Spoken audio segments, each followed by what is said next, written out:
오늘 준비한 이슈 시작합니다.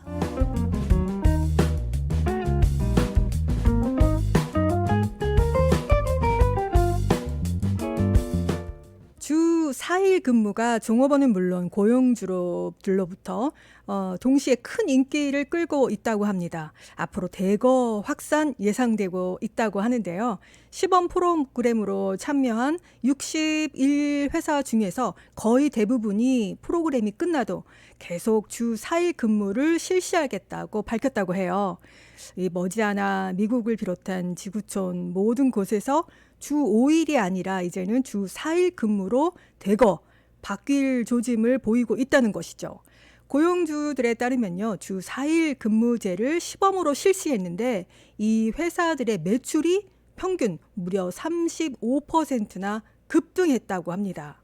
또 반면 회사 측에서는 다른 또 경비를 아낄 수 있어서 주 4일제는 더 큰 이익으로 계산됐다는 것입니다. 그래서 주 4일 근무로 회사들의 종업원들이 출근 또 근무 시간 단축으로 수면이나 개인 생활이 늘어나겠죠. 그래서 스트레스를 줄일 수도 있고 자녀나 노부모를 돌보는데 더 시간을 많이 할애해서 육체적 정신적 건강에도 훨씬 이로웠다는 결과라고 합니다.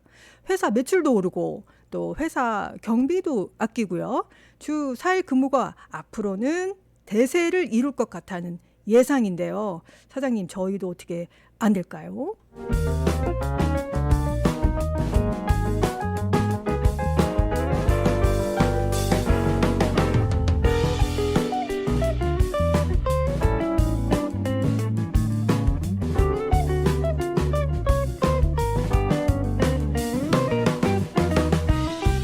요즘 유튜브에요. 북한 주민의 일상을 소개하는 듯한 그런 브이로그 형식을 보여주는 채널이 한두 개씩 생겨나는 거 여러분 알고 계시죠? 11살 송아의 평양 일상이 또 소개되고 있고요. 또 유미 스페이스인가요? 저도 잘 모르겠는데 하여튼 그런 이름으로 북한의 관광 명소를 소개하는 유튜브 채널이 생겨나고 있다고 합니다. 굉장히 또 인기가 있고요. 영상에는 가슴에 김일성 배지를 단 유미는 개성 고려 홍삼 커피를 타 마시기도 하고요. 개인 트레이닝, 이 PT라고 하죠. 그런 모습도 또 담겨 있고요. 어린이 유튜버 송아도 영어로 새해 인사를 하면서 친할아버지, 친할머니가 무상으로 살림집을 배정받고 송아거리에 이사를 했다 이렇게 말하면서 모든 것이 국가에서 무상으로 준다고 요걸 강조하고 있다고 합니다. 이런 영상 호기심에 또 많은 분들이 보게 될 텐데요. CNN 전문가들은 북한 고위층의 주도로 고안된 선전 캠페인으로 추정하고 있습니다. 이 영상들을 또 보게 되면 한국인이 남긴 것 같은 댓글들도 이렇게 아래 보면은 보입니다. 요 댓글이나 영상을 또 카톡으로 이렇게 공유하시는 것들, 요거 법적으로 괜찮은지 요거 궁금해집니다. 아직 이거에 대한 명확한 가이드라인이 없어서 규제나 처벌은 현재는 없지만 전문가 의견에는 북한 유튜브에 댓글을 다는 거, 요런 거 남북 교류 협력에 관한 법률 위반 소지가 있다고 합니다. 요거 신기하다고 시청하고 다른 사람들에게 보내고 하는 거 요거 신중하게 생각하셔야겠어요. 북한은 적은 비용으로 대외 선전에 요거 활용할 전망이기 때문에 앞으로 요 북한에 관한 유튜브가 늘어날 것 같은데 이에 정확한 가이드라인이 아직 없기 때문에 여러분 조심하셨으면 좋겠습니다.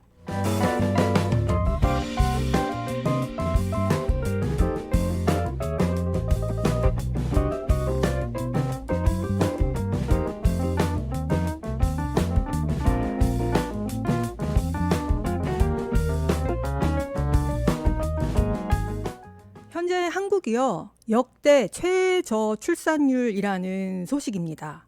이거 새로울 것 없는 기사인데 이렇게 말씀하시는 분도 있겠지만 매번 역대 또 매번 역대 계속 이 역대를 갈아치운다는 것에서 줄어드는 감소율을 갱신하고 또 회복하지 못한다는 건데 또 이 수치는 OECD 회원국 중에서 가장 최저 꼴등이라는 거예요. 평균 절반에도 못 미치는 수준이라고 합니다.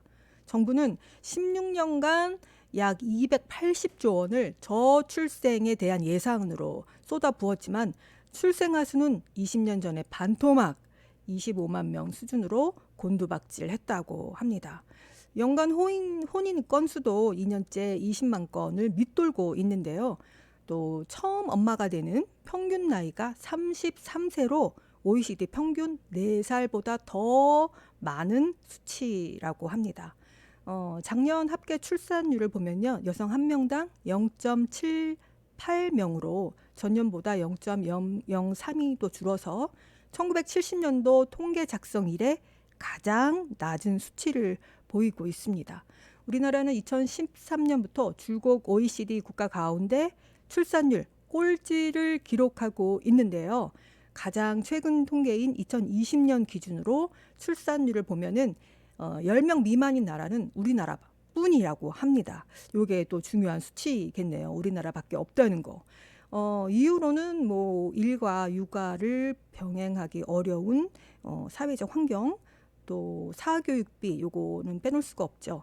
사교육비에 대한 부담, 이런 게 아이 낳기를 꺼리게 하는 대표적인 이유가 아닐까 하는데, 또 그 때문에 요즘은 학교들도 굉장히 많이 문을 닫는다는, 예전에는 시골의 학교들이 문을 많이 닫았죠. 지금은 서울 안에 있는 중고등학교들이 많이 또 문을 닫게 된다는 소식을 또 뉴스에서 보게 되는데요.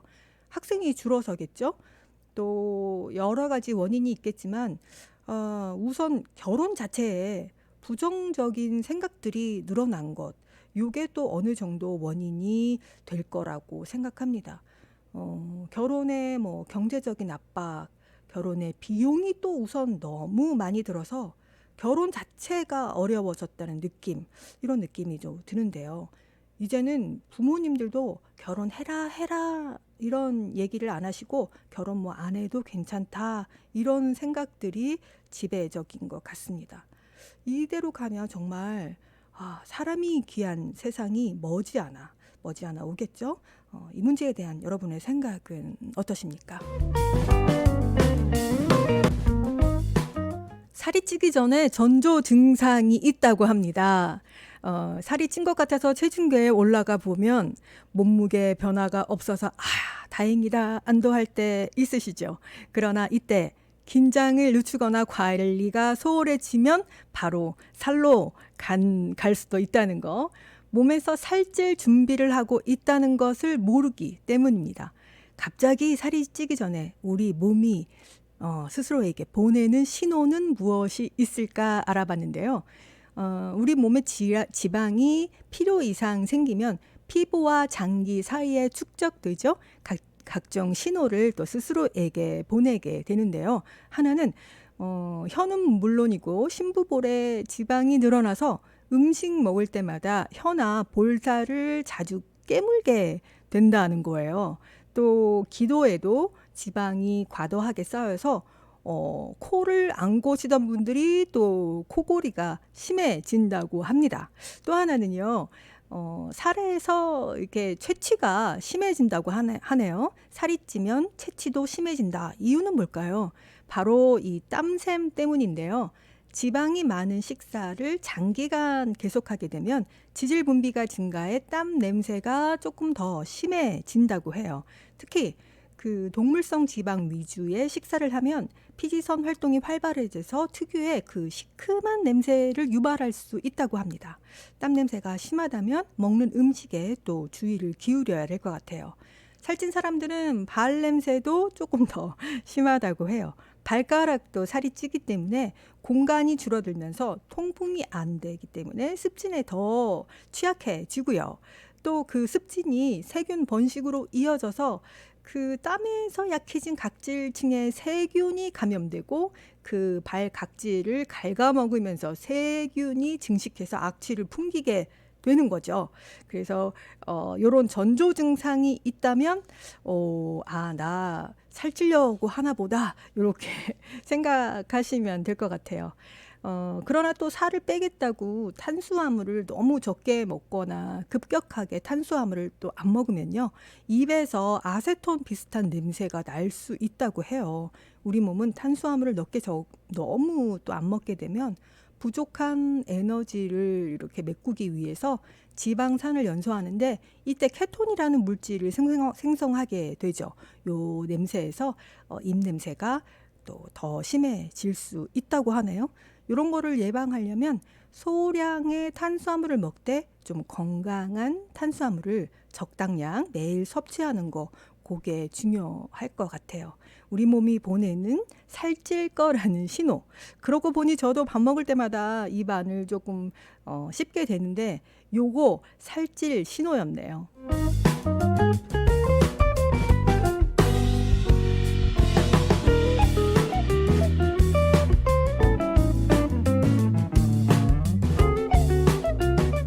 저렴한 슈퍼푸드가 있어서 소개해 보려고 합니다. 여러분은 가지 좋아하세요? 요거 아주 좋아하시는 분들은 좋아하시지만 안 드시는 분들은 또 아주 싫어하는 호불호가 강한 식재료입니다. 가격도 저렴한데 말이죠. 손이 또 잘 안 가는 요 가지. 그런데 그 좋은 점을 알면 아마 마트 가실 때마다 가지 보이면 꼭 가지고 오실 것 같다는 생각이 들어서 여러분께 소개합니다. 이 염증 항산화에는 물론 좋고요. 혈압과 콜레스테롤은 물론이고 뼈 건강과 에너지, 또 중요한 거 있죠. 피부 건강에 그렇게 좋다고 하네요.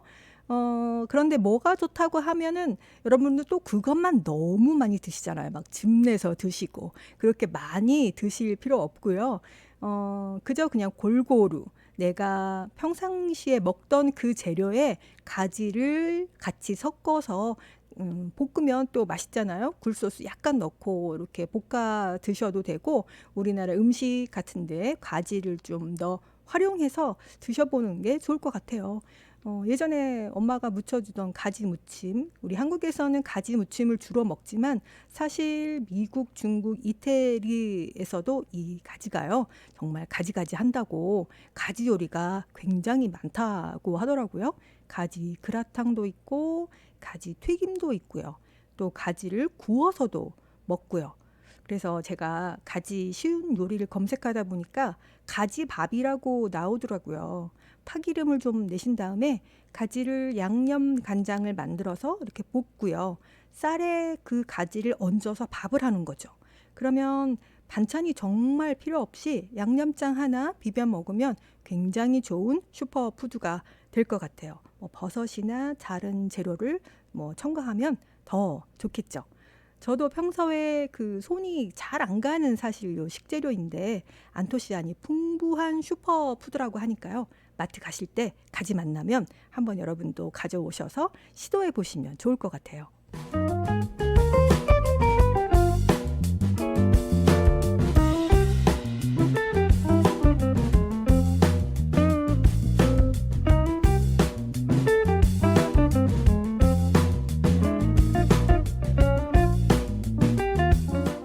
지속적인 과음이 치매에 걸릴 위험을 높인다. 이 사실이 국내 연구팀에 의해서 또 다시 한번 확인됐다고 합니다. 40세 이상 무려 393만 명을 연구한 결과요. 절대 과음은 좀 피하는 것이 좋다라는 결과인데요. 하루 음주량을 비음주군, 저음주군, 이렇게 중간, 고위험주군 이렇게 나눠서 치매 발생에 어떤 영향을 미치나 요거를 조사했는데요. 그 결과 고위험 음주를 유지한 사람들이 그 치매의 발병 위험이 음주를 안 한 사람보다 8% 높았다고 합니다. 이 고위험 음주는요. 소주 3잔 정도라고 하니까 여러분 조심하시는 게 좋을 것 같아요. 이 음주와 치매의 연관성은 그동안 국내외 우리나라뿐만이 아니라 이게 일관성 있게 이게 확인된 부분이기도 합니다. 그래서 영국의 또 지난해 학술지에는 평균 나이 55세 2만 965명을 대상으로 분석한 결과에서도 일주일에 7잔 정도 마시는 경우 인지기능 저하, 또 요런 부분이 뚜렷한 치매와 관련이 있다, 요렇게 연관성이 있다, 이렇게 관찰됐다고 합니다. 또 필름이 끊기는 경험을 한 번이라도 했다, 이런 경우는 10년 이내에 치매 올 확률이 2~3배 높아진다는 역학 결과도 있다고 하니까요.